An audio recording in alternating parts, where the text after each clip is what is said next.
السلام علیکم ورحمۃ اللہ وبرکاتہ۔ محرم الحرام کے فیوز و برکات۔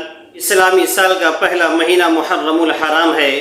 اللہ رب العزت نے سال کے 12 مہینوں میں مختلف دنوں اور راتوں کی خاص فضیلت و اہمیت بیان کر کے ان کی خاص برکات و خصوصیات بیان فرمائی ہے۔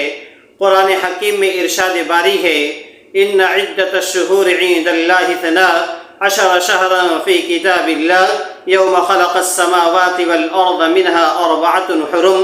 بے شک اللہ کے نزدیک مہینوں کی گنتی اللہ کی کتاب میں 12 مہینے لکھی گئی ہے۔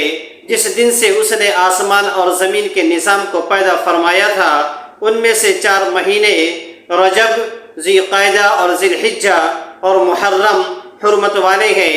ان خاص مہینوں میں سب سے پہلا عزت والا مہینہ محرم الحرام کا ہے، جبکہ باقی رجب المرجب، ذی قعدہ اور ذی الحج یہ تمام مہینے اللہ کے یہاں بہت زیادہ قابل احترام ہیں۔ اسی لیے اسلام سے پہلے بھی دیگر مذاہب میں ان مہینوں کا احترام کرتے ہوئے لڑائی جھگڑے اور جنگ و قتال سے منع فرمایا گیا تھا۔ اسی بنا پر ان مہینوں میں جہاں نیکی کا اجر 2 گنا ہے، وہاں بدی کا بدلہ بھی 2 گنا ہے۔ محرم الحرام کے تمام دنوں پر سب سے زیادہ فضیلت یوم عاشورہ کو حاصل ہے۔ یوم عاشورہ کی فضیلت محرم الحرام کی 10 تاریخ کو یوم عاشورہ کہتے ہیں۔ اس دن اطاعت خداوندی بجا لانے والے کو حق تعالی شانہ بہت بلند مقام سے نوازتے ہیں۔ علماء کرام فرماتے ہیں، عاشورہ کو عاشورہ اس لیے کہتے ہیں کہ اللہ تعالیٰ نے اس دن 10 انبیاء علیہ السلام کو 10 اعزاز عطا فرمائے ہیں۔ زمانہ مدینہ منورہ کی طرف ہجرت نبوی صلی اللہ علیہ وسلم سے لے کر اب تک 1 صدی اور 1444 سال کا سفر طے کر چکا ہے، اور 1444 سال شروع ہو چکا ہے۔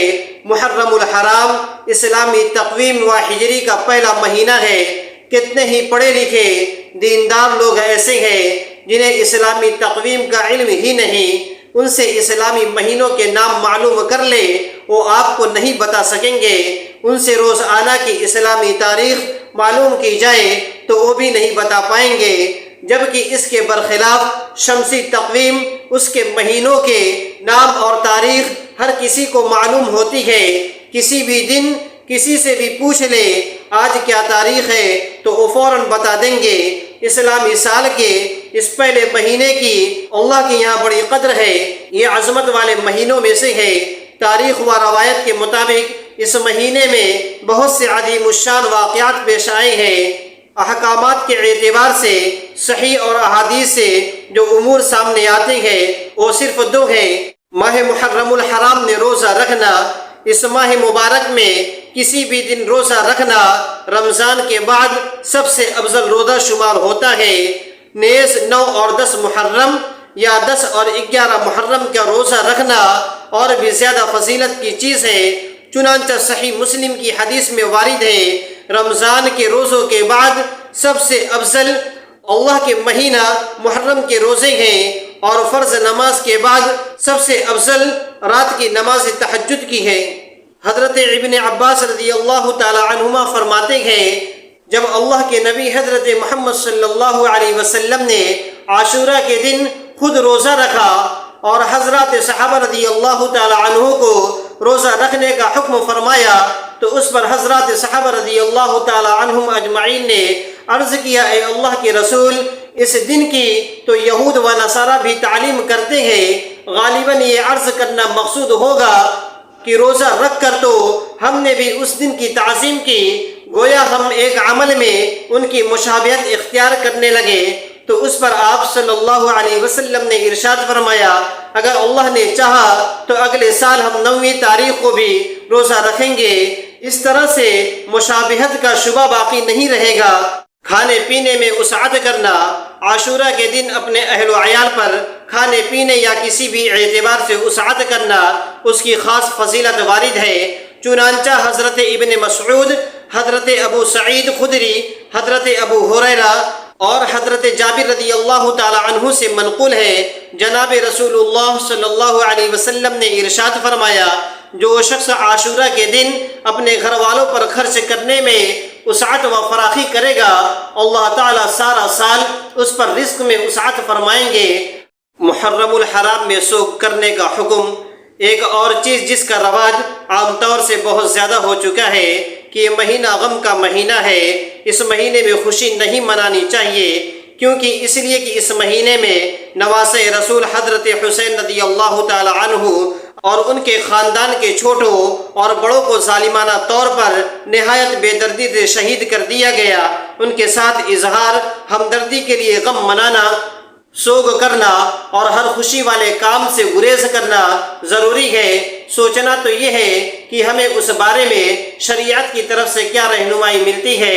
اس بارے میں سب سے پہلے علامہ ابن کثیر رحمۃ اللہ علیہ کا ایک قول ہے، ہر مسلمان کے لیے مناسب یہ ہے کہ اس کو حضرت حسین رضی اللہ تعالی عنہ کی شہادت کا واقعہ غمگین کر دے، اس لیے کہ وہ مسلمانوں کے سرکار دو عالم حضرت محمد صلی اللہ علیہ وسلم سے تھے۔ آپ جناب حضرت محمد صلی اللہ علیہ وسلم کی سب سے افضل لخت جگر کے بیٹے تھے، یعنی آپ صلی اللہ علیہ وسلم کے نواسے تھے۔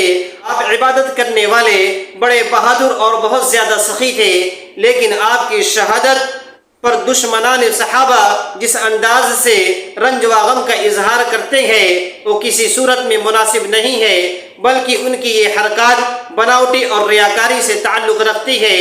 آپ کے والد حضرت علی رضی اللہ تعالی عنہ آپ سے زیادہ افضل تھے۔